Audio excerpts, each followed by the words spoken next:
Ayon sa isang malinaw na pahiwatig ni Sir Snow, sina Simon Enciso at veteran guard na si Chris Ross ang susunod na pakakawalan ng SMB. Ang San Miguel Beermen na defending champion ng PBA Commissioner's Cup ay kinapos sa playoff race ng ating PBA Season 49 Commissioner's Cup. Ito'y sa unang pagkakataon sa loob ng isang dekada. Imagine, ganong katagal. Pero bago ang latest niyan, like nyo muna ang ating video, mag-subscribe sa ating channel at i-hit ang bell button, mag-iwan na rin ng komento para may chance kayong manalo ng mga IALAB merchandise na pinipili natin kada katapusan ng buwan. Nalaglag ang SMB matapos manalo ang NLEX Road Warriors kontra sa guest team na Hong Kong Eastern 94-76, dahilan upang umangat ang kanilang standing sa 6-6. Ang SMB naman ay may 5-7 win-loss record dahilan upang di na nga sila makausad pa sa magaganap na playoffs. 22 conference streak na pasok sa playoffs ang SMB. Kaya naman malaking balita ito para sa lahat, hindi lamang sa kanilang mga fans. Dahil sa bawat conference naman ng liga ay automatic na laging contender ang Beermen.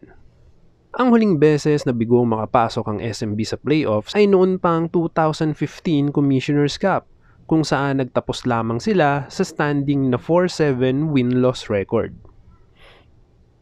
Naging mahirap ang conference na ito para sa kanila.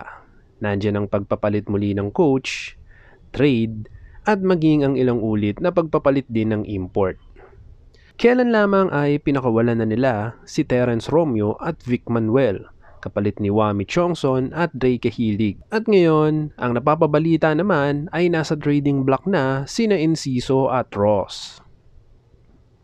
2013 pa lamang ay nasa SMB na si Ross at kasama sa maraming kampyonato na nakuha ng kupunan.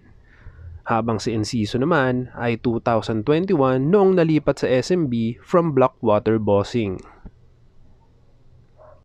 Kailan lang din ay nagbigay ng pahiwatig si Sir Snow na target makuha ng SMB sina Nelly at Halalon.